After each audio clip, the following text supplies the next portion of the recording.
Anyways, hii story ilianza senye nilifika Australia. Nimekaa na unai vingine mob. Alafu unajua obviously wa Kenya venye tumegrow tukiona wazungu ni kama Mungu or something. So I came with the same mentality.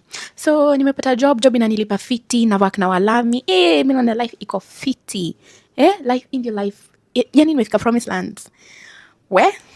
Anyways, so ikafika time tukapewa project. So kwa hii project nikaambiwa nikuwe leader or project, not because niko na experience most than wengine, but because may encounter this specific project. So tuite huyu Mlami Pizza. Sawa. So Mlami hakufurahia hiyo story kwa sababu ya nini? Yeye alikuwa na experience mob, ameshinda na miaka miko kwa industry for a long time. So actually ilimsumbua sana.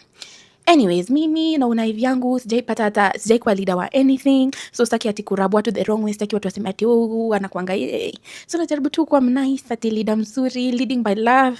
Job na Mlami hakuwa anafanya vitu poa kwa like venye nafaa ifanyike kwa hiyo project.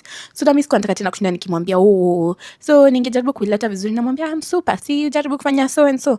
Mtu ilikuwa ina mbo, so ananibeba zaidi.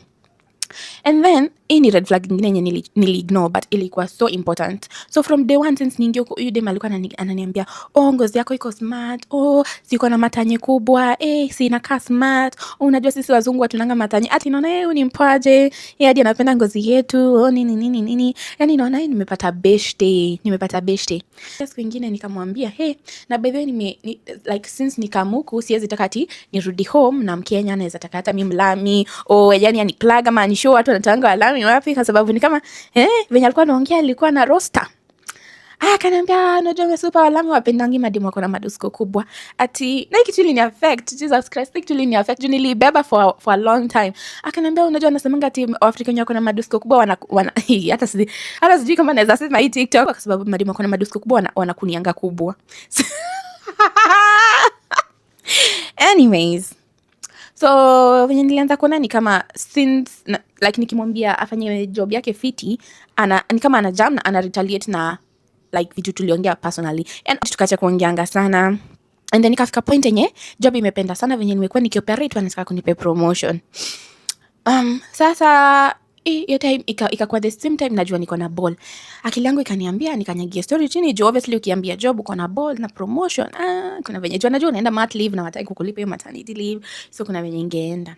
So anyways, unajua hiyo story ya first trimester nikamwambia ni venye tu nikaisema by mistake, ni venye tu unajua hii maneno ya ball nini kwa sababu nilikuwa nafikiria ni dem tunaongeanga na yeye ni dem ako na watu hii so anaweza relate, so sikufikiria atenda guzishie maboss wangu niko na ball, si ati ndio yapewe promotion ndio tu mimi nisiipate. Guys, the next day niliandikiwa barua nikiambiwa promotion imeenda because ya some certain unavoidable circumstances. Guys, si huko nje kuna watu wabaya.